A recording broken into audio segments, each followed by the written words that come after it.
Ratio and proportion class छठी से आगे तक पढ़ाया जाने वाला एक ऐसा टॉपिक जो आगे आपको कंपटीशन एग्जाम में भी पूछा जाता है। यकीन मानिए अगर आप रेशियो एंड प्रोपोर्शन सीख गए तो percentage, profit loss, even trigonometry तक आपको कोई दिक्कत नहीं आने वाली है। सारी चीजें आपके सामने क्रिस्टल एंड क्लियर रहेगी। हेलो स्टूडेंट्स, मैं हूं आदित्य और आप देख रहे हैं Aditya on board. Zero to hero series का आज है डे 8वां और इसके अंदर हम कवर करने वाले हैं रेशियो और प्रोपोर्शन आखिर होते क्या है। तो बिल्कुल बेसिक से चालू करते हैं अपन, ज्यादा जल्दीबाजी नहीं करेंगे, ज्यादा लंबा वीडियो भी नहीं बनाएंगे, बिल्कुल खाली टॉपिक टू टॉपिक बात करेंगे। सबसे पहले मैं स्टार्ट करता हूं कि रेशियो आखिर होता क्या है, क्या मतलब है इसका। रेशियो का मतलब सीधा सा है कंपेयर करना टू क्वांटिटीज को, दो क्वांटिटीज को कंपेयर करना रेशियो कहलाता है। जिसे एग्जांपल बात करते हैं, एक क्लास है जिसके अंदर 40 स्टूडेंट हैं,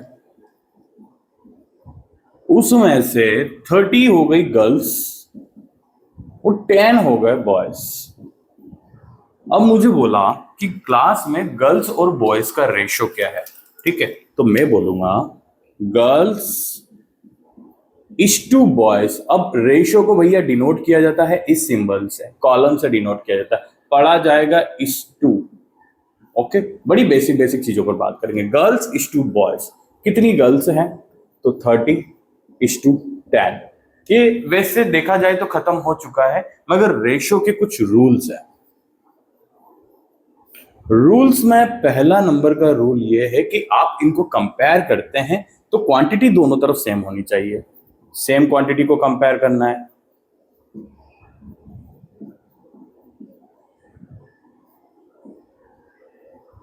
ठीक है, दूसरा रूल है राइट इन लोवेस्ट फॉर्म। इसको हम ऐसे ही नहीं छोड़ सकते, इसको लोवेस्ट फॉर्म में लिखने का होता है।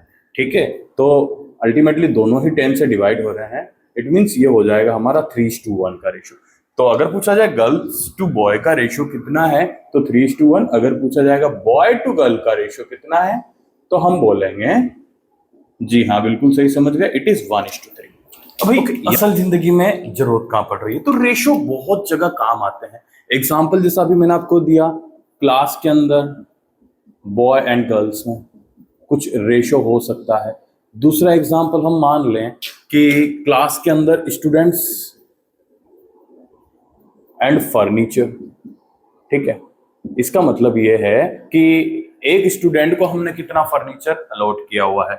जैसे कि अगर बच्चे हैं 200 और फर्नीचर है 100, तो हम बोलेंगे दो बच्चों के लिए एक फर्नीचर। यहां पर ये दो क्वांटिटीज कंपेयर हो रही है।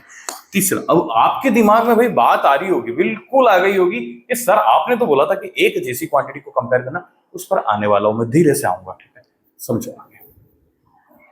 और एग्जांपल हम देख सकते हैं कि हम अगर कोई रेसिपी बना रहे हैं, लाइक चाय बना रहे हैं, ठीक है, हम बोल देते हैं कि 1 कप चाय में 1 स्पून शुगर चाहिए। अब भाई यहां पर भी वही बात हो गई है कि दोनों क्वांटिटी अलग अलग है, ये कप है ये शुगर है, आप इनको कंपेयर क्यों कर रहे हो। तो ऐसा इसीलिए बोला गया है कि जैसे कि अगर मैं बोलूं आपको कि बच्चों अगर आपको 200 ग्राम नमक डालना है 3 किलो शक्कर के साथ, 200 ग्राम नमक डालना है 3 किलो शक्कर के साथ, तो आप यहां पर देखोगे आप रेशियो लिखने वाले हो 200:3। ये गलत है। ठीक है, हमारे पास यहां पर दोनों जगह यूनिट एक जैसी होनी चाहिए, इसलिए मैंने बोला कि सेम क्वांटिटी को कंपेयर किया जाएगा। हम ग्राम से किलोग्राम अलग अलग यूनिट को कंपेयर नहीं करेंगे, तो हम ऐसा बोलेंगे इसको, ये 200 ग्राम है और ये 3000 ग्राम है। ओके, ये बात क्लियर हो गई। अभी हमारा कुछ रेशियो हो गया 200:3000, और अगर अब मैं इसको सिंप्लीफाई करता हूं तो ये हो जाएगा 2:30। ठीक है, ये इतना सा कंसेप्ट है रेशियो का। एक चीज और ध्यान रखें कि ये 2:30 और ये 200:3000, ये दोनों एक ही चीज है, आपस में कट के आए हैं, इसीलिए इन्हें हम कहेंगे इक्विवेलेंट रेशियो। तो यहां पर इक्विवेलेंट रेशियो का कंसेप्ट क्या है ये भी समझ में आ जाना चाहिए कि जब दो रेशियो इक्वल है, लाइक एक रेशियो है 1:2 का दूसरा रेशियो 2:4 का, तीसरा रेशियो 3:6 का, चौथा रेशियो 4:8 का। देखो सब कट के 1:2 तो बन रहा है कंपेयर करें तो। ऐसी सभी रेशियो को कहा जाएगा इक्विवेलेंट रेशियो। अब वापस मैं आगे बात करने वाला हूं प्रोपोर्शन की। बच्चों को रेशियो समझ में आ जाता है, मगर बहुत सारे बच्चों को प्रोपोर्शन क्या है ये मतलब नहीं पता है, और शायद वो रेशियो और प्रोपोर्शन को एक ही कंसेप्ट समझते हैं। तो प्रोपोर्शन क्या है? It is equality of ratio. देखो अगर मैं सिर्फ लिखूं कि 1:2 ये एक रेशियो है, अगर मैं ऐसा लिख दूं 1:2 बराबर है 2:4 के, जो कि है, नाउ ये बनने वाला है प्रोपोर्शन। ठीक है, इसमें जो एंड्स की वैल्यू होती है इन्हें हम कहते हैं एक्सट्रीम्स, और जो ये बीच में वैल्यू होती है इन्हें हम कहते हैं मीन्स। ये हो जाएंगे हमारे मीन्स। ओके, अब यहां पर हम इन रेशियो को फ्रैक्शन के फॉर्म में भी लिखते हैं और इसी तरीके से तो काटते हैं। ठीक है, अब एक को डाउट आता है बच्चों को, क्या रेशियो और फ्रैक्शन आपस में इक्वल है? तो नहीं है। बाकी अब आप यहां पर समझोगे, ये मैंने अभी तो इसको इस फॉर्म में लिखा है, प्रोपोर्शन को इस फॉर्म में लिखा है। यहां पर क्या होता है, एक्सट्रीम इंटू एक्सट्रीम बराबर होता है मीन इंटू मीन के। आप नोट करना कभी भी, देखो एक्सट्रीम एक्सट्रीम का मल्टीप्लाई करो, 1 4 4, 2 2 4, या फिर आप इसको क्रॉस मल्टीप्लाई से समझें, extreme into extreme is equal to mean into mean. उम्मीद करता हूं यहां तक की भी बात समझ में आ गई होगी। अब अगर ऐसा आपसे बोल दिया जाए, क्वेश्चन ऐसा आ जाए कि आपको मिसिंग वैल्यू फाइंड करना है, मिसिंग वैल्यू, इसका भी मैं रियल लाइफ एग्जांपल लेके चलूंगा। मिसिंग वैल्यू लाइक आपको एक प्रोपोर्शन दे दिया x:4, ये प्रोपोर्शन है 3:8 के। भैया बताओ x की वैल्यू क्या है? तो चलो फाइंड आउट करते हैं।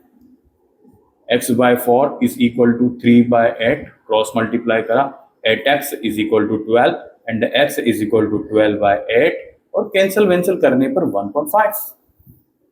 ओके, आप चाहते तो एक्सट्रीम इंटू एक्सट्रीम, x 8 के साथ मल्टीप्लाई 8x, 4 3 के साथ मल्टीप्लाई मीन मीन का मल्टीप्लाई 12, और ये ऐसे भी फाइंड किया जा सकता है या फिर क्रॉस मल्टीप्लाई करके भी फाइंड किया जा सकता है।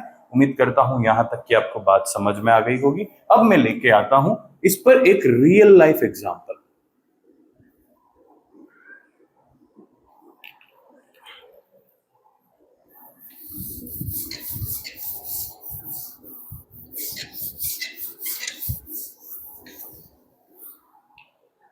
चलो एक रियल लाइफ एग्जांपल लेके चलते हैं।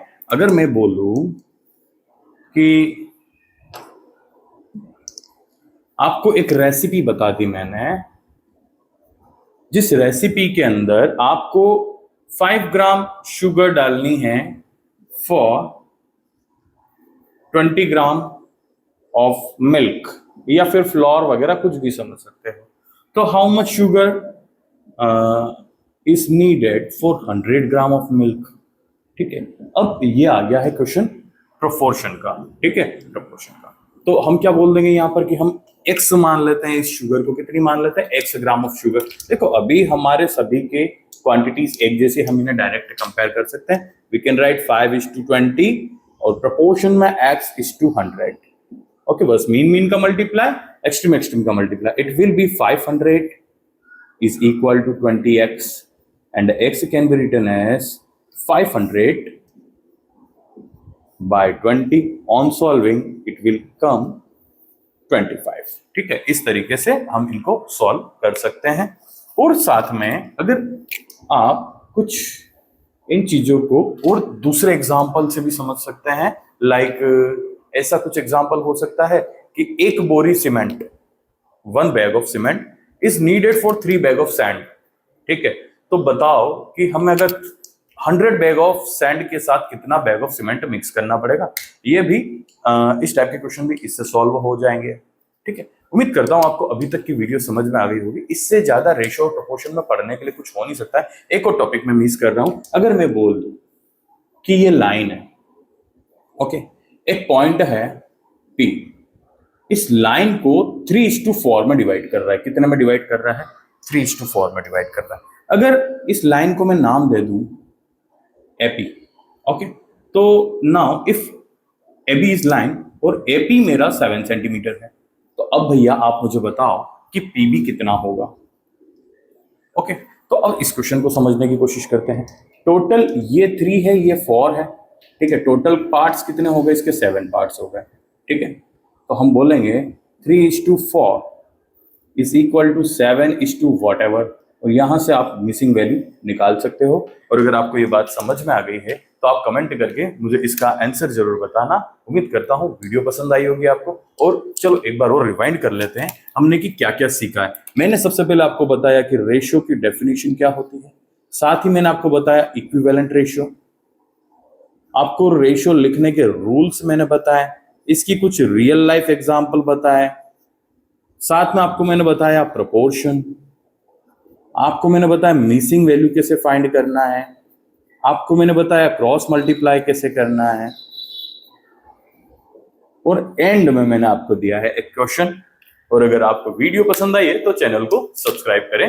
Thank you very much.